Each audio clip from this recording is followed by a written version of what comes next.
Hi, my name is Mike Moss. I'm the Director of Parks here in Smyrna, Tennessee. Just kind of wanted to give you some information about the new idea of the Smyrna Outdoor Adventure Center. We've come a long ways in a year just discussing the possibilities with the former fitness center site. I know the town manager, Mr. Gill, put together a committee to study the old fitness center area and see what we could do, what was best for the community, and some of the ideas that came out of that are going to become reality, and we're excited about that. Right now we're standing in front of the Smyrna Town Center. The fitness center area is behind me. Sam Ridley Parkway is in front of me, so we got a great location here for whatever goes here. We're excited about the possibility of an outdoor center. That you may say, well, why an outdoor center indoors? Well, the idea, the mission of this place is going to be introducing people to the outdoors through this facility. Obviously there's going to be bad weather throughout the year. We're going to give people a place to go inside, which will be really the first time for our Parks and Recreation Department, besides a fitness center, that we have space under roof to program out of. The idea of the committee was to repurpose the former fitness center area. And it was just a sampling of the community that came together with this committee, and we studied that starting last summer. Visited several places that had some outdoor type recreation centers. We went to Chattanooga and looked at some of their nature centers and outdoor centers. Also visited Metro Nashville. They had some centers as well, so we wanted to see what they were doing. As we met throughout the year, we also brought some of the people that run those facilities in to speak to our group. And really our national organization, National Recreation and Parks Association, is really pushing the idea of getting people outdoors, but also advocating wellness. So we tie that into our mission statement for the facility. Basically providing wellness activities and getting people outdoors through our Smyrna Outdoor Adventure Center. We want to educate children through this facility, also provide something for all ages of the family, and provide something for people that use the greenway, people that may be looking for something to do on Saturday morning, or program out of for our seniors. We've got a lot of ideas, and I think we're going to make them reality within the next year. The idea of getting people outdoors needs a place to start. What a better place than the town center area. We front Sam Ridley Parkway. Lowry Street's behind us. Lee Victory Park is adjacent to this property. We got 80 acres of parkland to our east right here. 30 acres of that is wooded, that already has trails on it. We should be able to tie in this facility with that park easily for programming ideas and programming activities. The greenway, this is our trailhead. This is our main trailhead for the park system. We feel like we can get kids and families out without having to drive them somewhere. They can leave, walk right here, and be where they need to be. Also, what I'm excited about is the idea of doing something unique for Smyrna. I feel like this is going to be a model for other cities. An outdoor adventure center, usually, people may think that's a private type thing. For us, we're going to emphasize our park system. This town and the citizens and the council for many years has supported this park system and invested in this park system, and we have a way to highlight that now out of a building. We have great athletic leagues, we have great facilities with tennis courts, with ball fields, trails, and that type of thing.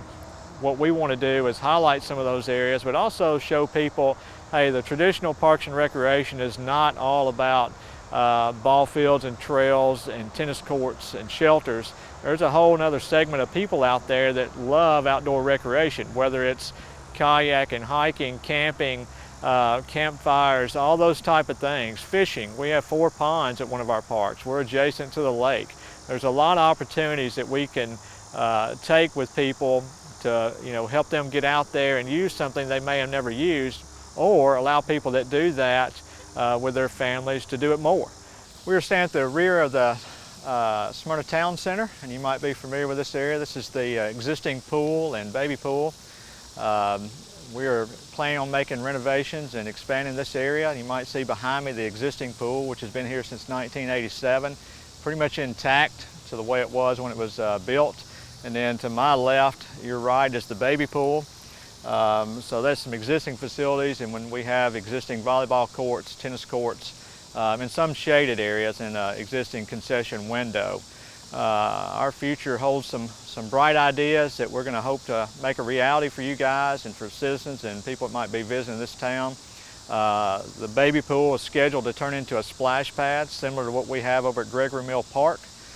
Very popular, good for the little ones, and basically a zero depth, so you don't have to worry about your kids going underwater and that type of thing. So it'll be similar to one at Gregory Mill, probably about 6 features, and be located here where you can kind of watch a kid in the big pool and the splash pad area.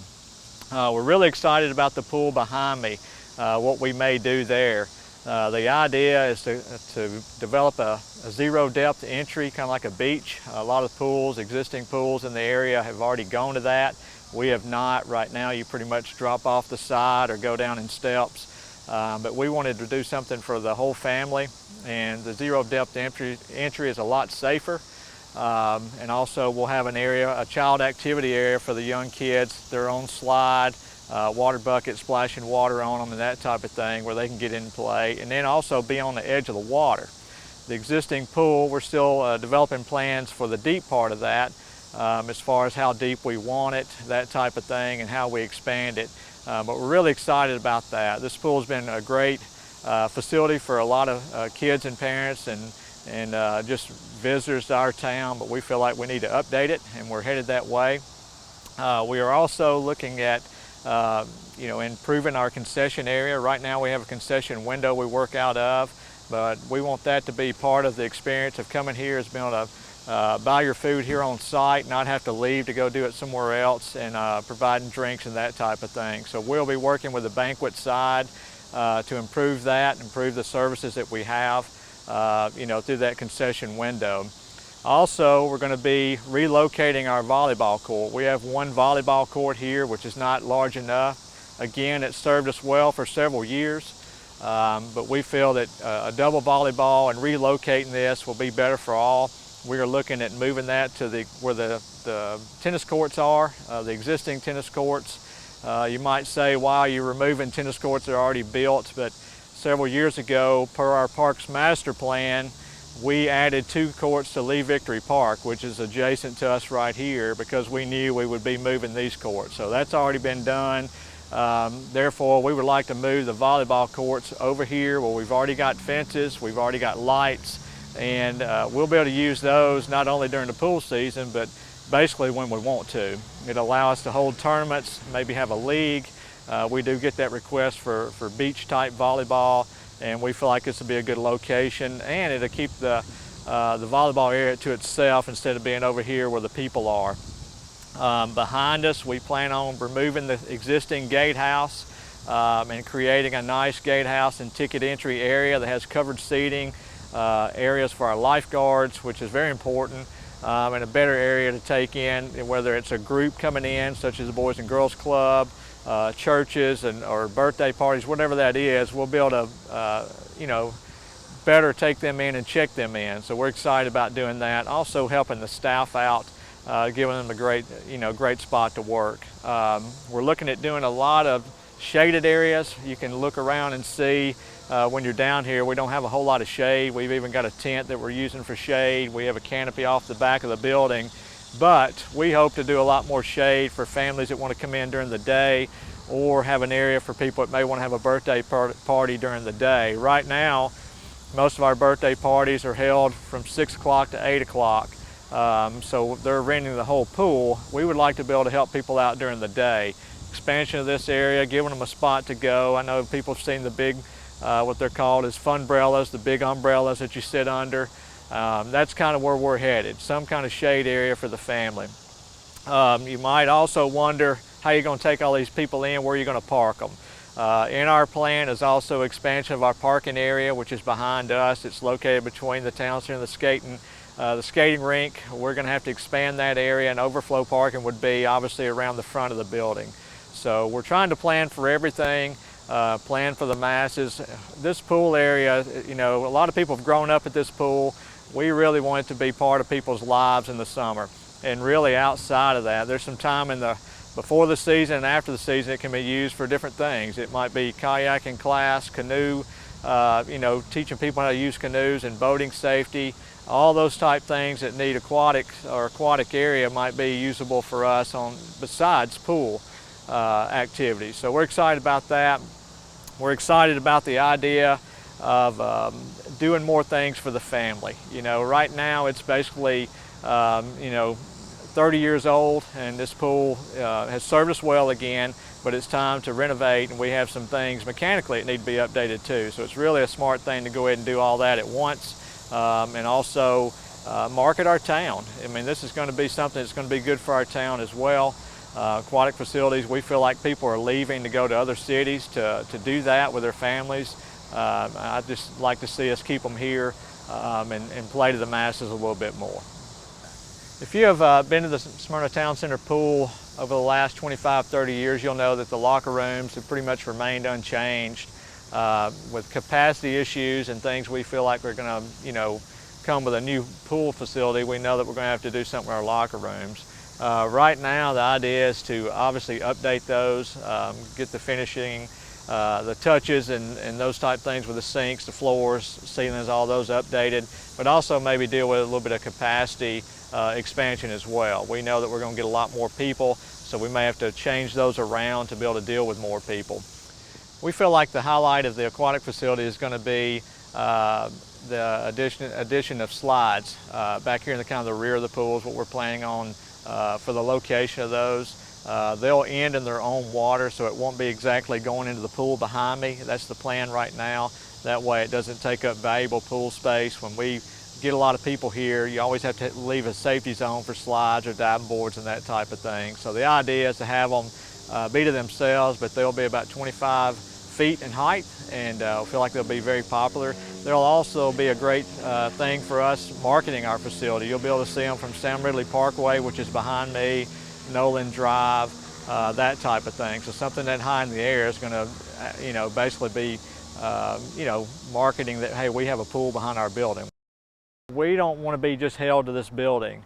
The staff that we bring on board, one of the things I will let them know up front is we want to be bigger than the four walls that hold us. So basically what that means is we want to go to schools, we want to go to Boys and Girls Club, any type of place, organization that wants us to come out, we want to be available for them as well. So we want to be mobile enough to put on programs in the field, go to classrooms and that type of thing.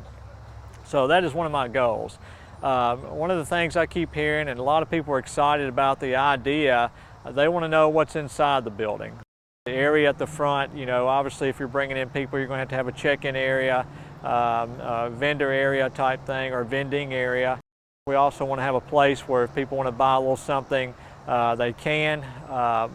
We also have a lot of greenway users that come to use the greenway and park at this trailhead. This is a trailhead, really the start of our greenway system. So those people, we want to offer the opportunity for them to come in and get a bottle of water, granola bar, something to eat or drink, or some other things they might need. So we'll have a check-in area. Obviously if we have students, we're going to have a place for them to gather and check them in as well. We also plan on having an exhibit hall, an area where we can teach kids and show them the things that might be native to Tennessee, native to the area, interactive exhibits, some hands-on type things, and not just looking and reading things. It might be about the ecosystem, it may be about trees and plants and animals that are native to Tennessee, maybe things in our lake or in our ponds here in town. As we move out of the exhibit hall, we'll kind of move down the hallway to what we would call the group lecture hall. There'll be an area, kind of an open, flexible area there in the building that will allow us to bring people in. If we have a presenter or we have something we want to show them, a small platform as a stage, it may be somebody speaking or whatever that might be. We'll have an area for that. It's a pretty large area, and we feel like that's going to be one of the stations that the kids can go to, or if we have a senior type program, it's a good spot for that. So we'll be renovating that area as well. The old aerobic room will kind of be a flexible space for us to let kids kind of unwind if they need to. It's hardwood floors in there. For whatever we want to do, we will have that area to do that, just an activity area, whether it's a small dance class or whatever it might be, or something where kids can kind of unwind, and we just feel like flexible space is a good idea. Part of that room, our plan is to make it a couple of party rooms, so they will have exits onto the pool deck. So right now, we have people renting in the afternoons and evenings. We'll be able to do those parties inside for part of it, and they'll have an opportunity to come outside. Those party rooms will also be able to be used for the building. We've got some adventure rooms that are going in the former racquetball space. So the 10 and up, 10-year-old and up adventure room will have climbing walls and things of that nature in it. And the 10 and under will have climbing cubes, a cargo net about 10 foot above the floor level, and things to do while you're up there on that net, kind of wellness activities for the kids. There'll be a slide in there and kind of a structure to get you up there. So these rooms, these party rooms, will be adjacent to that area where they can be used for the pool, or they can be used for the facility and the adventure rooms. We're going to take you inside the building and kind of give you an idea of what we're looking at there and some of the improvements we're going to make. Well, we've moved inside the town center, kind of the entry area on the front of the building, and just kind of want to give you a snapshot of what you see right now when you come in, and the things we're looking at doing. Right now you see about a 80-foot hallway with a 6-foot wide area to walk down, and basically this building, on this side at least, is just rooms off of a hallway. The things that the architects are looking at right now is there a way to open these up? Is there a way to get us more space for when we get a large group in, we can kind of move them in here if the weather's bad outside, or if it's like it is today, 95 degrees, we have an opportunity to bring them in before we check them in. So the area to my right, your left, is basically an area that could be used as a check-in area, vending area, all the things we talked about earlier. As you look down this hallway, you're going to see the same thing, kind of a long hallway with rooms off of it. This is another area we're trying to open up and give us more space, whether it's with columns or glass walls or whatever. We want to keep some of those areas separated where if we get a group in, we can have them go to station, or it won't be too loud on both of them. So another area that we're trying to figure out how to give us more space but also not compromise the building. We feel like we've got an opportunity here, especially on this hall when we bring people in, to give them a place. This would be like the group lecture hall. Give them a place to go in here where it can be quiet and they can hear a presentation. The exhibit hall would be right here, and make that kind of interactive, and maybe even close that off when there's not a group here. Just depends on what we have in there and how it works out. So anyway, you can see so far you've seen 2 long halls. Our goal is to open that up somehow where this building logistically will work better than what it does now. We're standing back where the racquetball courts were, and will be turned into adventure rooms. We feel like that one of the things that come out of our committee meetings is, hey, this place needed a wow factor. With the population that lives here in Smyrna, a lot of them have small kids, but they also are families. So we wanted to create something that gave us that wow factor for the facility. This area, being one of the areas with tall ceilings, gave us that opportunity. These rooms are basically 20 by 40 with 20-foot ceilings. This is where the adventure rooms will be located. As I said earlier, we'll have a 10-year-old and up adventure room, which will consist of rock climbing walls or something thereabouts, and things that people can do from the novice rock climber to the expert, as much as room will allow. Again, with a 20-foot ceiling, that gave us that opportunity. Behind me, adventure room number 2 will be 10 and under. So we want to provide something for those little ones that need something to do. It might be climbing cubes in there with a cargo net about 10 foot above floor elevation, with wellness activities above there. So basically getting kids active. It might be on a snow day, it may be in the summer when it's 100 degrees, it might be when the weather's cold. So we want to give them an indoor spot to go during adverse weather, but even in good weather. People are looking for things to do and looking for places to have parties. We felt it was totally important to keep wellness in the mix when we built this or renovated this facility. That's the idea. Sometimes you can do things with outdoor recreation and indoor recreation that kids and families get a workout, do some wellness activities without even knowing they're doing it. So we feel like if we can provide these rooms, have these available for birthday parties or your organization or your business, whatever that might be, for them to have an event here, we're going to be able to provide that. I do want to make you aware that we had, as a town, applied for a grant through the Christy Houston Foundation back in the spring. Found out in June that we were awarded a $900,000 grant towards this project. Having the Christy Houston Foundation board members believe in this project as we do is a real plus, and we're excited to have some involvement with them and them to fund part of that project. Total cost of the project is $3.6 million, and for them to fund $900,000 of that project is a big deal, and having the buy-in from that foundation is a big deal as well. One thing I keep hearing as we talk about this with our town council and our citizens is after they kind of understand what we're doing, there's a lot of excitement here. The second question about after what are you doing is when will it be done? Right now we're in the middle of getting this thing started. We've already had our kickoff meeting, so the architects are starting their work, kind of the infant stage of the design part of it. But our goal is to get this thing to construction by the wintertime and be ready to open in the summer of 2016. As you well know, there's a lot of things, a lot of variables there that you have to deal with, weather and that type of thing. But with the pool expansion, obviously you're going to be looking at the timeline to get that open by the summer or the middle of the summer. We're also going to keep our town council and town manager and mayor updating on the status throughout the project, and on our website we'll do the same. At our town council meetings and workshops, we're going to give those status reports and probably provide information at those meetings as well.